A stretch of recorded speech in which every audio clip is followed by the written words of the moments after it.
എല്ലാവർക്കും പുതിയൊരു വീഡിയോയിലേക്ക് സ്വാഗതം. അങ്ങനെ ബ്രസീൽ ലോകകപ്പിൽ നിന്ന് പുറത്തായിരിക്കുന്നു. 2026 ലോകകപ്പിന്റെ യാത്രയിൽ നിന്ന് ബ്രസീൽ പുറത്തായിരിക്കുന്നു. നോർവേ ആണ് 2-1 ബ്രസീലിന്റെ വഴിമുടക്കിയത്. കളി കണ്ടവരൊക്കെ അറിയാം, കളിയിലുടനീളം ആധിപത്യം പുലർത്തിയത് നോർവേ ആയിരുന്നു. അതിൻ്റെതായ നല്ലൊരു റിസൾട്ട് തന്നെ നോർവേക്ക് ലഭിച്ചു. 2-1 2 ഗോൾ അടിച്ചത് സ്റ്റാർ പ്ലെയർ എർലിംഗ് ഹാലൻഡാണ്. ഒരു ഗോൾ മടക്കിയത് 110 മിനിറ്റിൽ ഇഞ്ചുറി എന്ന് പറഞ്ഞാൽ എക്സ്ട്രാ ടൈമിൽ നമ്മുടെ നെയ്മറാണ് പെനാൽറ്റിയിലൂടെ. അപ്പോൾ ഈ ടീമിനെ വെച്ചുകൊണ്ട് ഈ ടീം ഇതുവരെ പോയത് തന്നെ ഒരു ലക്ക് എന്നുള്ള കാര്യത്തിൽ ഞാൻ പറയുള്ളൂ. കാരണം ബ്രസീൽ ഈ ലോകകപ്പ് ക്യാമ്പയിൻ തുടങ്ങിയിട്ട് 3 ടീമായിട്ടാണ് മെയിനായിട്ടുള്ള 3 ടീമായിട്ടാണ് ഏറ്റുമുട്ടിയത്. ഒന്ന് ഫസ്റ്റത്തെ കളി മൊറോക്കോ ആയിട്ട്, ഒന്ന് സമനിലയായിട്ട് രക്ഷപ്പെട്ടു എന്ന് ഞാൻ പറയുള്ളൂ. പിന്നെ റൗണ്ട് ഓഫ് 32 ജപ്പാനായിട്ട്, അതും രക്ഷപ്പെട്ടു എന്ന് ഞാൻ പറയുള്ളൂ. അത് അവസാന നിമിഷം മാറ്റിനൊരു ഗോൾ അടിച്ചുകൊണ്ട് മാത്രം രക്ഷപ്പെട്ടു. ഇല്ലാത്ത പക്ഷെ അതും ചിലപ്പോൾ എക്സ്ട്രാ ടൈം പോയി, ചിലപ്പോൾ പെനാൽറ്റി പോയിട്ട് ചിലപ്പോൾ അതും പണി കിട്ടിയായിരുന്നു. ക്രൊയേഷ്യയായിട്ടുള്ള കളി പോലെ കഴിഞ്ഞ പ്രാവശ്യത്തെ വേൾഡ് കപ്പിൽ. പിന്നെ അടുത്തത് നോർവേ ഞാൻ ജപ്പാൻ്റെ പോലെ അത്രയ്ക്കൊരു കളി ഞാൻ പ്രതീക്ഷിച്ചതല്ല. പക്ഷേ പ്രതീക്ഷയ്ക്കപ്പുറമായിട്ട് നോർവേ ഒരു ടീം യൂണിറ്റ് ആയിട്ട് എന്ന് പറഞ്ഞു കഴിഞ്ഞാൽ ഒരു മൊത്തം ടീമായിട്ട് അവർ കളിച്ചു. ഗോൾ കീപ്പർ നോർവേയുടെ ബ്രില്യൻ്റ് ആയിരുന്നു. വളരെ നല്ല കുറേ സേവുകൾ നടത്തി. അവസാനം സ്വന്തം പ്ലെയറിൻ്റെ ഭാഗം ഒരു ഓൺ ഗോൾ ആവേണ്ട സിറ്റുവേഷൻ വന്നപ്പോൾ അതും ചാടി തട്ടിയിട്ടു. അങ്ങനത്തെ മികച്ച പെർഫോമൻസ് ഗോൾ കീപ്പറുടെ ഭാഗത്തു നിന്നും പ്ലെയേഴ്സ് എല്ലാവരുടെ ഭാഗത്തു നിന്നും. ഒബ്വിയസ്ലി ഹാലൻഡ് കിട്ടി 2 അവസരം ഹാലൻഡ് കൃത്യമായിട്ട് അത് ഗോളാക്കി മാറ്റുകയും ചെയ്തു. സ്റ്റാർട്ടിലേക്ക് പോവുകയാണെങ്കിൽ വളരെ ദയനീയമാണ്. 66% ബോൾ പൊസിഷൻ നോർവേക്കായിരുന്നു.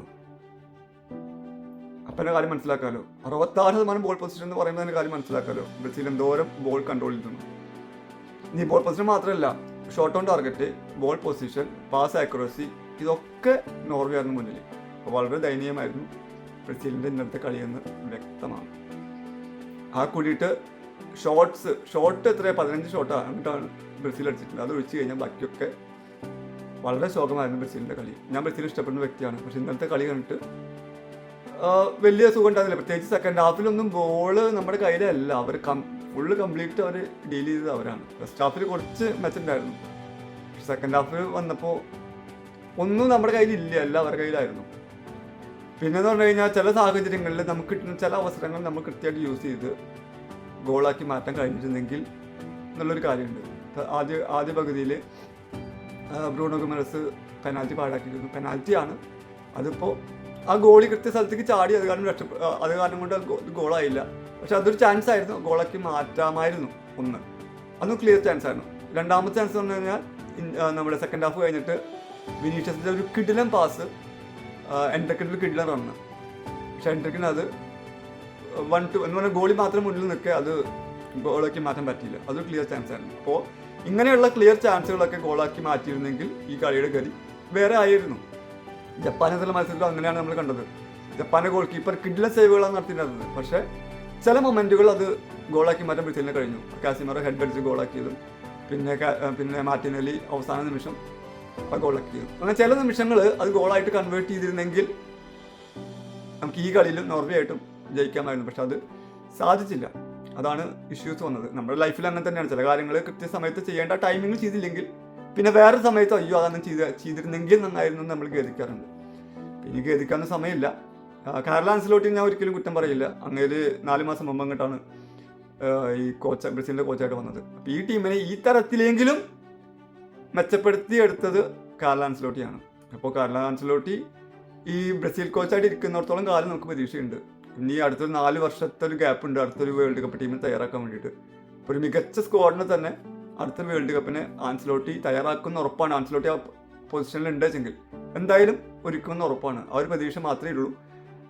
അല്ലാണ്ട് ഇപ്പോൾ ഒന്നും പറയാനില്ല. ബ്രസീൽ ആരാധകരോടാണ്, ബ്രസീൽ ഫാൻസിനോട് പറയാനുള്ളത്, ഓവറായിട്ട് വിഷമിക്കേണ്ട കാര്യമൊന്നുമില്ല. ഇതൊരു കളിയാണ്, ജയം തോൽവി ഇതിൻ്റെ ഭാഗമാണ്. വിഷമമുണ്ട്, അതെനിക്ക് വിഷമമുണ്ട്. പക്ഷേ ഓവറായിട്ട് ടെൻഷൻ അടിച്ച് അല്ലെങ്കിൽ ഇന്ന് എന്ത് ചെയ്യുക, ബ്രസീൽ തോറ്റിലുള്ള ലെവലിൽ ഇതാക്കുന്നത്. ഞാനും കഴിഞ്ഞ വേൾഡ് കപ്പിലൊക്കെ തോറ്റപ്പൊക്കെ ഭയങ്കര ടെൻഷനായിരുന്നു. പക്ഷേ ഈ വേൾഡ് കപ്പിൽ അതില്ല. കാരണം ഈ ടീമിനെ നമുക്കറിയാം. ഈ ടീം ഫസ്റ്റ് കളിയെ ഈ ടീം ഓക്കെ നമ്മളൊക്കെ എക്സ്പെക്ട് ചെയ്തതാണ്. ഈ ടീം എത്രത്തോളം പോകാത്തോളം പോട്ടെ എന്ന്. പക്ഷെ ഓരോ കളി ഇമ്പ്രൂവ് ആവുന്നു.